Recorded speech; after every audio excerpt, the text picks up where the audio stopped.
फडके सवाल Maharashtra TV news मध्ये आपले स्वागत।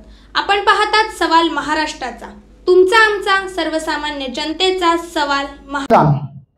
सैनिक करतात बलिदान, अहो मग तुम्ही करा ना मतदान।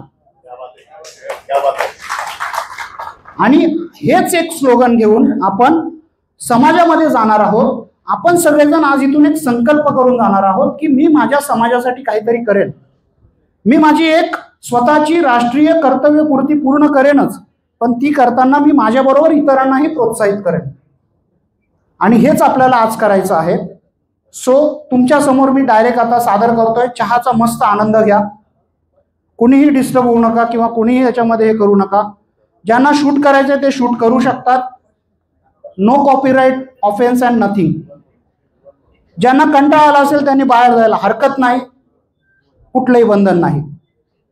पण एक फक्त विनंती आहे की आपापसात नंतर बोला, आता नको। सो आपल्या समोर मी डायरेक्ट आता सादर करतोय शहीद कॅप्टन विनायक गोरे। इथे थोडीशी एक टेक्निकल अडचण अशी झाली आहे की स्टँड माईक नाहीये, पण सुदैवाने देवाने चांगला आवाज दिलाय, सो त्या आवाजाचा उपयोग करतो मी।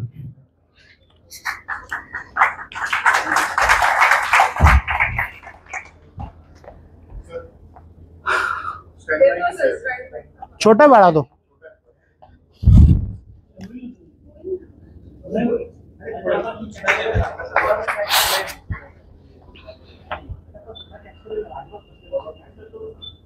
या मोनो ऍक्ट बद्दलची एक पार्श्वभूमी आपल्याला सगळ्यांना सांगतो।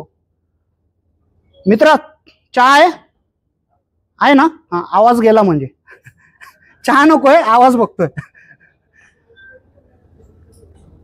ह्या मोनो ऍक्टची पार्श्वभूमी अशी आहे, आपल्या मुंबईतला विलेपार्ले नावाचं एक ठिकाण आहे आणि या विलेपार्ले ठिकाणाच्या इथे वयाच्या 24व्या वर्षी राहणारे एक शहीद कॅप्टन विनायक गोरे राहत होते। त्यांचं नाव तुम्ही नक्कीच ऐकलं असेल। शहीद कॅप्टन विनायक गोरे हे त्यांच्या आईचे एकुलते एक पुत्र होते। ते शहीद झाल्यानंतर मला सांगा, एखाद्या एकुलता एका आईचं काळीच काय म्हणेल की माझा एकुलता एक मुलगा गेला, पण तो एकुलता एक मुलगा गेल्यानंतर त्या आईने व्रत घेतलं, संकल्प केला की मी माझ्या देशाच्या तरुणांना जास्तीत जास्त सैन्यामध्ये जाण्यासाठी प्रोत्साहन देईन, आणि त्या माऊलीने ते व्रत स्वीकारलं। आजच्या या क्षणापर्यंत ते व्हिडिओच्या माध्यमातून, प्रबोधनाच्या माध्यमातून, भाषणांच्या माध्यमातून, लिखाणाच्या माध्यमातून त्या आपल्या भारतीय तरुणांना प्रोत्साहित करतात। 1996 साली मी स्वतः सोमया कॉलेजचा विद्यार्थी, वृत्तपत्रामध्ये वाचलेली ती बातमी माझ्या जीवनावर त्याचा परिणाम झाला। मी कॉलेजमध्ये नेमकी एकपात्री अभिनय स्पर्धा होती, मी तिथे भाग घेतला आणि माझे गुरु अनंत भावे सर त्यांनी मला त्या गोष्टीचं प्रोत्साहन दिलं की मनोज, या गोष्टीचा तू समाजासाठी खूप चांगल्या पद्धतीने उपयोग करू शकतो। त्यांच्या आशीर्वादानं, माझ्या आई वडिलांच्या प्रोत्साहनानं, आशीर्वादानं आणि माझ्या इतर गुरूंच्या आशीर्वादानं आजपर्यंत मी या ठिकाणी पोहोचलोय।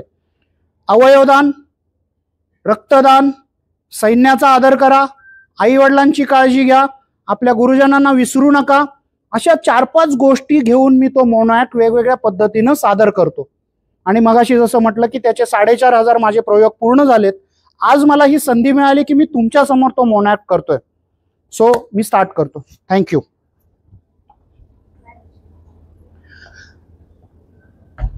भारत मातेच्या रक्षणासाठी प्राणांचं बलिदान केलेल्या शहीद जवानांना विनम्र अभिवादन करून आपल्या समोर सादर करतोय शहीद कॅप्टन विनायक गोरे।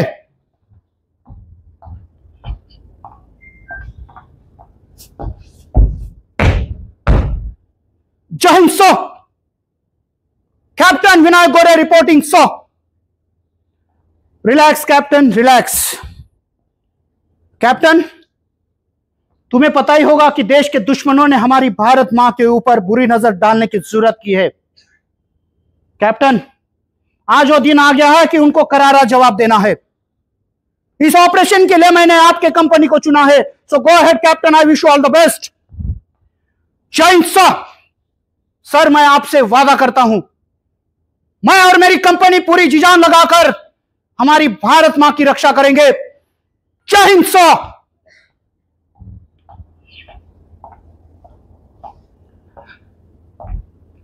जवानों, जिस दिन केलम आर्मी में भर्ती हुए थे उस दिन का इंतजार अब खत्म हो चुका है।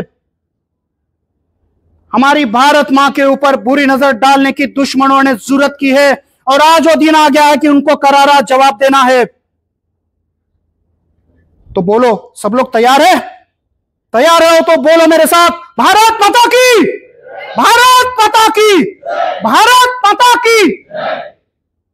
लेकिन हां, एक बात मैं आप सबको कह देना चाहता हूं कि दुश्मन को पीठ दिखाकर किसने भागने की जरूरत की तो उसके पीठ पे पहली गोली मेरी होगी, परवाह नहीं।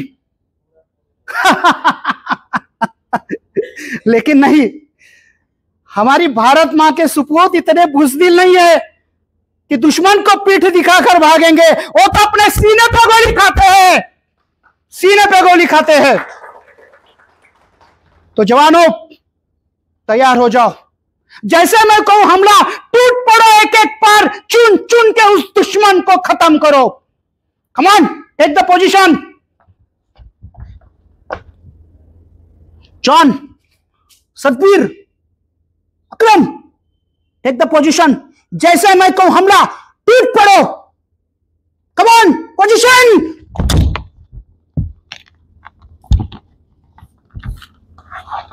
सतबीर, सामने दुश्मन। जैसे मैं कहूं हमला, टूट पड़ो, एक एक को छोड़ना नहीं किसी को। कम ऑन, हमला।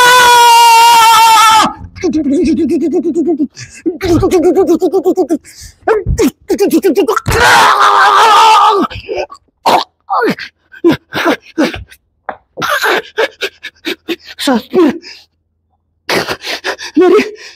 मेरी भारत मां को बचाओ। भारत माता की जय।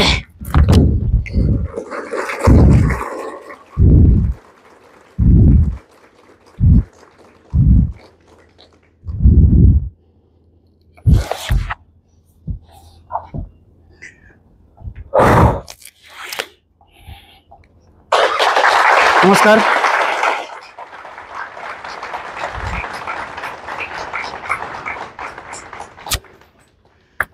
जिल्हाधिकारी कार्यालयाच्या जिल्हा नियोजन समितीच्या या समिती सभागृहात समाजातले विविध मान्यवरांना आज सुसंवाद साधण्यासाठी माननीय जिल्हाधिकारी आणि आपले जिल्हा निवडणूक अधिकारी अशोक शिंगारे सर हे आपल्याशी संवाद साधणार आहेत।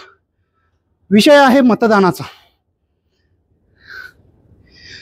आपल्या सर्वांचं राष्ट्रीय कर्तव्य आहेच आणि यासाठी जिल्हा प्रशासन रात्रंदिवस प्रयत्न करते। सो आजच्या या दिवशी सुद्धा आपल्याला सर्वांना या ठिकाणी आमंत्रित केलंय। आपण सर्वजण आलात, जिल्हा प्रशासनाच्या वतीनं मनपूर्वक आपलं आभार मानतो। आणि एक गोष्ट आपल्याला सांगतो की या कार्यक्रमासाठी विशेष अतिथी म्हणून आपण बोलवलेलं आहे एका वीरमातेला आणि त्या वीरमातेचं नाव आहे वीरमाता अनुराधा गोरे। आपण जोरदार त्यांचं स्वागत करूया, जोरदार टाळ्यांनी आपण त्यांचं स्वागत करूया। अनुराधा गोरे मॅडम।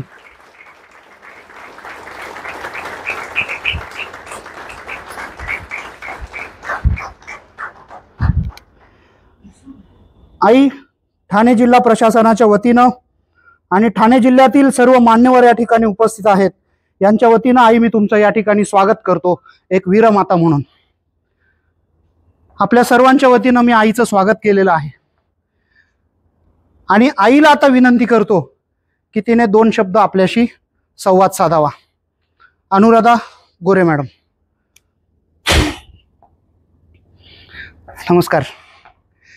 मी शहीद कॅप्टन विनायक गोरे याची आई अनुराधा गोरे।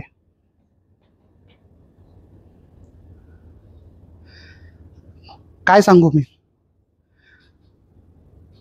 माझा विनू लहान होता ना, शाळेत जाताना त्या खेळण्याच्या दुकानातल्या त्या बंदुकीकडे बघायचा माझा विनू आणि म्हणायचा, ए आई मला ती बंदूक दे ना, मला ती बंदूक दे ना।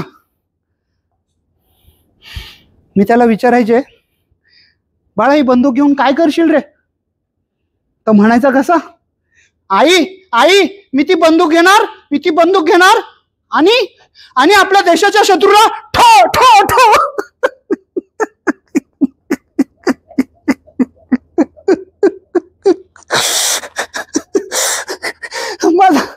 माझा एक विनोद आहे हो. कोणीतरी मला माझा विनू देईल का? तो माझा विनू मला तिथे दिसतो.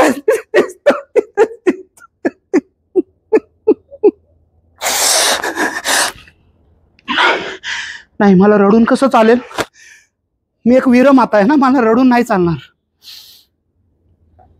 पण तुम्हाला एक सांगू का, आपल्या देशाचा प्रत्येक जवान आहे ना, तळ हातावर आपलं शीर घेऊन आपल्या भारत मातेचं रक्षण करतोय. आपण सगळेजण इथे खूप छान एसी मध्ये बसलोय आणि तिथे 50-60 डिग्रीमध्ये ते आपल्या देशाचं रक्षण करतायत. आपण छान इथे एसी मध्ये मस्तपैकी आरामात बसलोय, तिथे -, डिग्रीमध्ये ते देशाचं संरक्षण करतायत.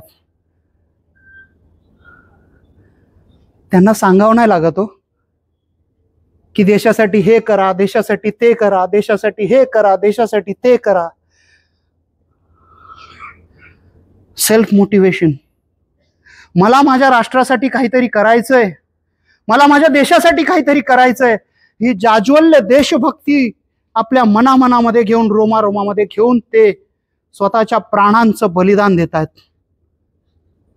आणि इथे आपल्याला दारोदार जाऊन लोकांना सांगावं लागतं, अहो मतदान करा ना, अहो मतदान करा ना, अहो मतदान करा ना. आपण नाही का होता सैनिकांचा अपमान करत आहे? आपल्याला सुट्टीचं पडलंय. मतदान डिक्लेअर झाल्यावर आपण पहिल्यांदा बघतो, काय बघतो तर सुट्ट्या आहेत की नाही.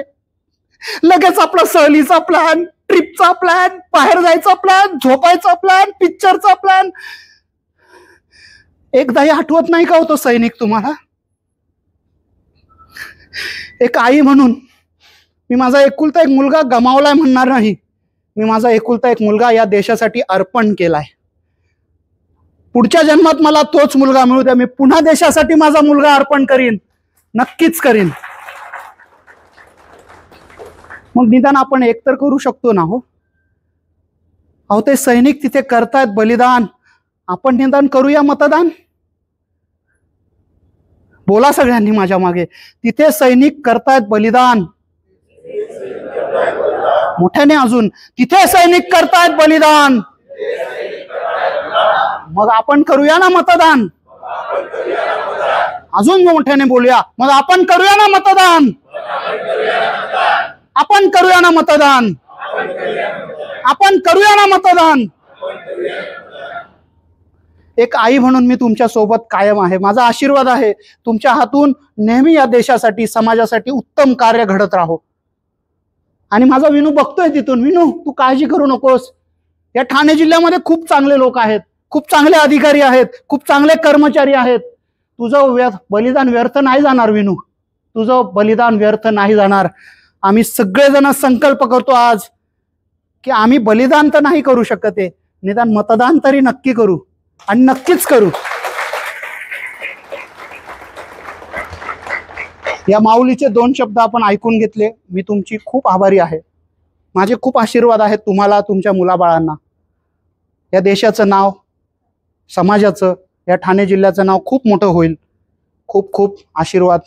धन्यवाद. पूर्ण महाराष्ट्रातील ताज्या घडामोडी जाणून घेण्यासाठी सवाल महाराष्ट्राला सबस्क्राईब करा आणि दाबा बेल आयकॉन आमच्या रोजच्या अपडेट्स पाहण्यासाठी. धन्यवाद.